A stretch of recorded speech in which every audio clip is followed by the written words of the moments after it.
नमस्कार, मैं Shashi Prabha Saraswat, associate professor Hindi, राजकीय कन्या महाविद्यालय सीकर। आप सभी का हार्दिक अभिनंदन है। आज हम बालकृष्ण भट्ट जी के साहित्यिक निबंध साहित्य जनसमूह के हृदय का विकास है की व्याख्या करने जा रहे हैं। पूर्व वीडियो में भी कुछ अवतरण हमने किए हैं, उसी कड़ी को निरंतर रखते हुए हम अगली व्याख्या कर रहे हैं। उस समय अब के समान राजनीतिक अत्याचार कुछ नहीं था। इसी से उनका साहित्य राजनीति की कुटिल उक्ति युक्ति से मलिन नहीं हुआ था। नए आए हुए आर्यों की नूतन ग्रथित समाज के संस्थापन में सब तरह की अपूर्णता थी सही, पर सबका निर्वाह अच्छी तरह होता जाता था। किसी को किसी कारण से किसी प्रकार का अस्वास्थ्य नहीं था। आपस में एक दूसरे के साथ अब का सा बनावट का कुटिल बर्ताव नहीं था। इसलिए उस समय के उनके साहित्य वेद में भी कृत्रिम भक्ति, कृत्रिम सौहार्द, कपट वृत्ति, बनावट और चुना चुनी ने स्थान नहीं पाया। प्रसंग इसका यह अवतरण साहित्य जन समूह के हृदय का विकास है निबंध से लिया गया है। जैसा कि आपको पूर्व में बता चुके हैं, इसके लेखक हैं पंडित बालकृष्ण भट्ट। भट्ट जी ने इसमें स्पष्ट किया है कि प्रत्येक साहित्य में अपने काल की स्थितियों का और सामाजिक जीवन की विभिन्न दशाओं का सहज चित्रण दिखाई देता है। लेखक वैदिक साहित्य का उदाहरण देते हुए स्पष्ट करते हैं कि उस काल के लोग सरल स्वभाव के थे तथा वे प्रत्येक प्राकृतिक तत्व में ईश्वरीय शक्ति मानकर उसकी स्तुति करते थे, पूजा करते थे।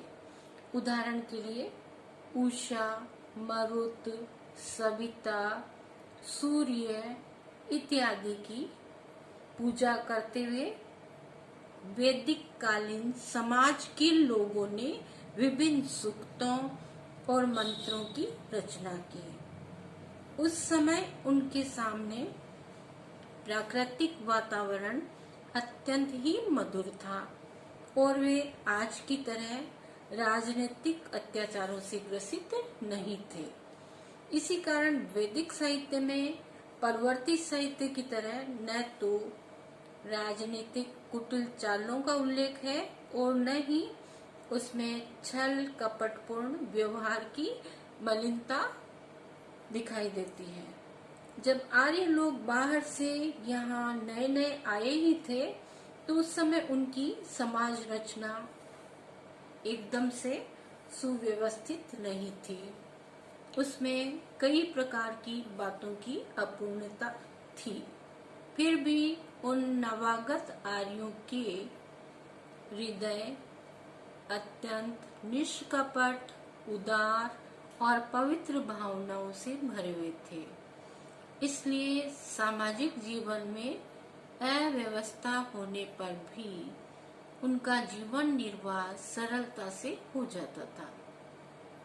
इसी कारण वैदिक साहित्य में ऐसी किसी घटना या समस्या का उल्लेख नहीं मिलता है कि जिससे उस समय किसी प्रकार की अस्वस्थता या सामाजिक विघटनशीलता का कोई पता चलता हो।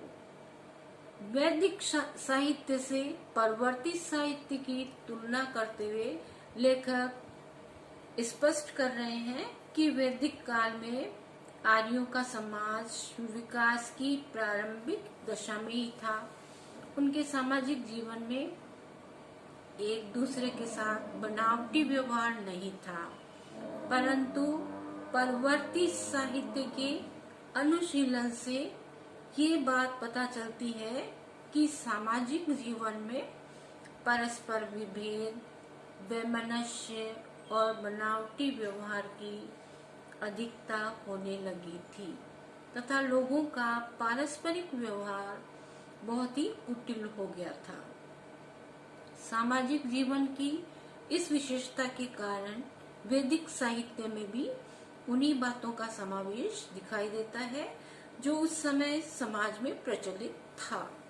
फलस्वरूप वेदों में कृत्रिम भक्ति, बनावटी मित्रता, कपट का आचरण, स्वार्थ की प्रवृत्ति, कोरा दिखावा, पाखंड जैसी बातों का चित्रण नहीं हुआ है। इससे ये बात स्पष्ट होती है कि तत्कालीन समाज में इन बातों का सर्वथा अभाव था। इस अवतरण में कुछ कठिन शब्द आए हैं, उनको अपन देख लेते हैं।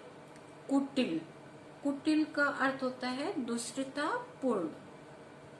ग्रथित, इसका अर्थ होता है ढाला गया। निर्वाह, जीवन यापन करना।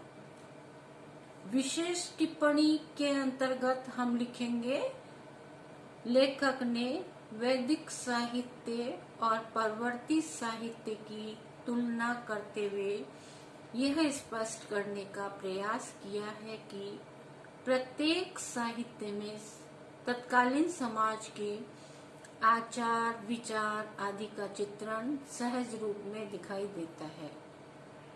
इसलिए वह साहित्य तत्कालीन समाज का दर्पण कहलाता है।